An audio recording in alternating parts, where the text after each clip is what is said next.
Assalamualaikum warahmatullahi wabarakatuh. Perkenalkan, nama saya Muhammad Raffi Fitroni. Assalamualaikum warahmatullahi wabarakatuh. Perkenalkan, nama saya Muhammad Yusril.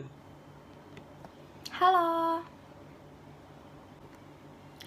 nama saya Arafah, NPM 20. Nama saya Mutia Dita Ramadhani, NPM 037. Nama saya Drilus Tompul, NPM 19158. Saya akan menjelaskan tentang pengukuran. Pengukuran adalah serangkaian kegiatan yang bertujuan untuk menentukan nilai suatu besaran dalam bentuk angka atau kuantitatif.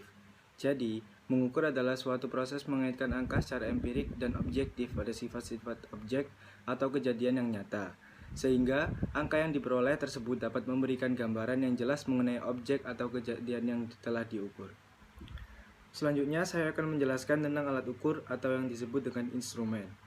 Dalam melakukan kegiatan pengukuran, diperlukan sesuatu perangkat yang dinamakan instrumen atau alat ukur. Alat ukur ini adalah sesuatu yang digunakan untuk membantu kerja indera dalam melakukan proses pengukuran. Instrumentasi adalah bidang ilmu dan teknologi yang mencakup perencanaan, pembuatan, dan penggunaan instrumen atau alat ukur, yaitu untuk keperluan deteksi, penelitian, pengukuran, serta pengolahan data. Instrumen atau alat ukur sendiri terdiri dari banyak jenis. Dapat juga dikelompokkan melalui disiplin kerja, yang diantaranya yang pertama ada alat ukur dimensi, contohnya yaitu ada mistar, jangka sorong, mikrometer, dan lainnya. Lalu ada alat ukur massa, contohnya yaitu timbangan, komparator elektronik, workset, dan lainnya. Lalu ada alat ukur mekanik yaitu tachometer, torqueometer, stroboskop, dan lainnya. Lalu yang terakhir ada alat ukur listrik, yaitu ampermeter, voltmeter, dan jembatan Wheatstone. Sekian, terima kasih. Saya akan menjelaskan tentang alat ukur dimensi. Yang pertama ada mistar geser atau biasanya disebut dengan jangka sorong. Mistar geser ini dapat digunakan untuk mengukur berbagai dimensi benda kerja dalam satuan milimeter. Mistar geser ini pada umumnya memiliki dua bagian, yaitu bagian tetap dan bagian yang bergerak. Mistar ini dilengkapi dengan skala nonius atau skala yang dapat meningkatkan ketelitian daripada mistar geser. Pada umumnya, mistar geser ini memiliki ketelitian 0,5 mm hingga 0,02 mm. Kemudian yang kedua ada mistar geser jam atau biasa disebut dengan jangka sorong dial. Mistar ini dapat digunakan untuk mengukur diameter dalam dan luar, ketebalan, kedalaman, dan juga panjang benda. Perbedaannya dengan mistar geser pada umumnya adalah mistar geser jam ini memiliki ketelitian yang lebih baik daripada mistar geser pada umumnya. Yang kemudian ada mikrometer. Mikrometer merupakan alat ukur presisi dengan menggunakan standar industri. Mikrometer memiliki prinsip kerja mengubah gerakan rotasi menjadi gerakan translasi. Mikrometer memiliki tingkat ketelitian yang jauh lebih baik daripada mistar geser. Ketelitian pada mikrometer mencapai 0,05 mm, 0,001 mm. Mikrometer memiliki dua skala, yaitu skala putar dan skala tetap. Kemudian saya akan menjelaskan tentang satuan internasional. Satuan dasar adalah satuan pengukuran sebuah besaran dasar pada sebuah besaran fisik. Pada umumnya, ilmu pengetahuan dan teknik menggunakan dua satuan, yaitu satuan dasar dan satuan turunan. Satuan-satuan dasar terdiri dari panjang, massa, dan waktu. Kemudian ada satuan dasar tambahan, yaitu berupa arus listrik, temperatur, dan intensitas cahaya. Sistem satuan disebut juga dengan sistem internasional atau sekarang ini disebut dengan sistem SI.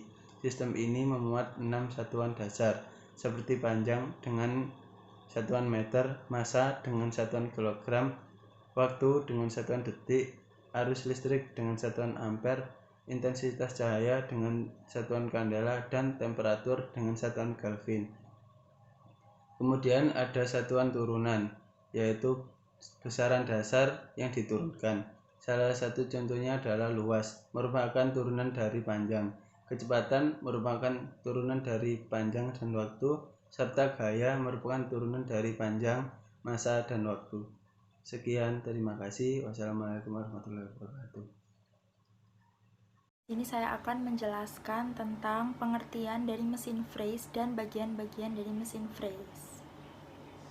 Mesin freeze atau milling machine merupakan sebuah benda perkakas yang dalam pengerjaannya memotong benda dengan cara menyayat dengan menggunakan alat pemotong yang bermata banyak dan berputar. Pisau freeze ini dipasang pada sumbu atau arbor mesin yang didukung dengan alat pendukung arbor. Selanjutnya ada bagian-bagian dari mesin freeze. Ada 8 bagian. Yang pertama adalah spindle utama, yaitu bagian paling penting dalam mesin freeze ini.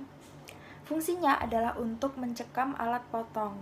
Nah, spindle utama sendiri dibagi menjadi 3 bagian lagi, yaitu secara vertikal, horizontal, dan universal. Bagian yang kedua adalah meja atau table. Fungsinya adalah untuk tempat benda kerja. Dibagi menjadi 3 jenis, yaitu fixed table, swivel table, dan compound table. Bagian selanjutnya adalah motor driver. Bagian ini berfungsi untuk menggerakkan bagian lainnya seperti spindle utama, meja atau table, dan pendingin. Ada 3 motor, yaitu yang pertama motor spindle utama, motor feeding, dan motor cooling. Bagian yang keempat adalah transmisi, yaitu bagian yang berfungsi untuk menghubungkan motor penggerak dan yang digerakkan. Bagian yang kelima adalah knee atau KNEE. Fungsinya adalah untuk menopang meja mesin. Nah, pada bagian ini terjadi transmisi feeding. Bagian yang keenam adalah kolom atau tiang. Fungsinya adalah sebagai tempat untuk menempelnya bagian mesin yang lain. Yang ketujuh ada base atau dasar. Nah, di base ini bagian bawah mesinnya berfungsi sebagai tempat untuk menopang badan atau tiang tempat cairan pendingin dari mesin freeze tersebut. Yang terakhir atau yang kedelapan adalah bagian kontrol, yaitu bagian yang mengatur bagian mesin yang bergerak. Terdapat 2 jenis kontrol, yaitu yang secara mekanik dan elektrik. Sekian dari saya. Di sini saya akan menjelaskan tentang bentuk pengfreezan dan prinsip kerja mesin freeze. Yang pertama yaitu bentuk pengfreezan. Mesin freeze memiliki hasil bentuk yang berbeda-beda dikarenakan dari cara pengerjaannya. Mesin freeze ini memiliki beberapa bentuk yang dihasilkan. Yang pertama yaitu bidang rata datar, yang kedua bidang rata miring menyudut, yang ketiga bidang siku, yang keempat bidang sejajar, yang kelima alur lurus atau melingkar, yang keenam bidang beraturan atau tidak beraturan, yang ketujuh pengeboran lubang, yang kedelapan roda gigi lurus, yang kesembilan snok atau ekstensi. Selanjutnya yaitu prinsip kerja dari mesin freeze.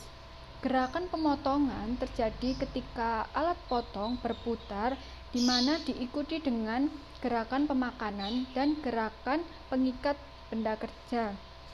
Gerakan berputar ini disebut juga dengan gerakan utama, dikarenakan gerakan alat potong yang berputar sambil memotong benda kerja tersebut.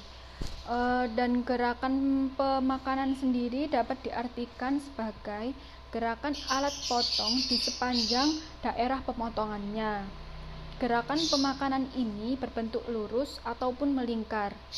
Dan gerakan pengikat dapat diartikan sebagai gerakan penekanan benda kerja dan alat potong yang memungkinkan sisi potong dapat dengan mudah memotong benda kerja.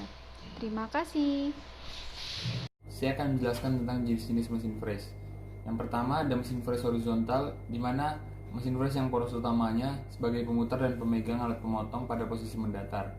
Yang kedua ada mesin freeze vertikal, di mana mesin freeze ini dengan poros utama sebagai pemutar dan pemegang alat pemotong dengan posisi tegak. Sedangkan pada mesin freeze terakhir yang dinamakan mesin freeze universal, diberikan alat yang bisa dipindah-pindahkan sehingga bisa lebih universal dipakai dalam berbagai hal. Selanjutnya saya akan menjelaskan tentang jenis-jenis pisau freeze. Yang pertama ada pisau freeze sisi, digunakan untuk meng-freeze permukaan datar benda kerja dengan menggunakan mesin freeze horizontal. Yang kedua ada pisau freeze muka. Pisau ini mempunyai 2 arah sisi pemotongan, yaitu sisi muka dan sisi samping. Yang ketiga ada pisau freeze alur sisi dan muka. yang gunanya untuk membuat alur atau celah dengan menggunakan mesin fres horizontal. Yang keempat, ada pisau fres gergaji, digunakan untuk membelah atau memotong benda kerja dan membuat alur. Yang kelima, ada pisau fres pembentuk, digunakan untuk membentuk permukaan benda kerja. Yang keenam, ada pisau fres roda gigi, digunakan untuk membuat roda gigi. Dan yang ketujuh, ada pisau fres sudut, digunakan untuk membuat permukaan yang bersudut. Yang kedelapan, ada pisau fres jari, digunakan untuk membuat alur pembesaran lubang dan pembuatan permukaan bertingkat. Yang kesembilan dan yang terakhir, pisau fres alur T dan alur bersudut. Pisau ini digunakan untuk membuat alur berbentuk sudut. Sekian, terima kasih. Sekian, terima kasih. Wassalamualaikum warahmatullahi wabarakatuh.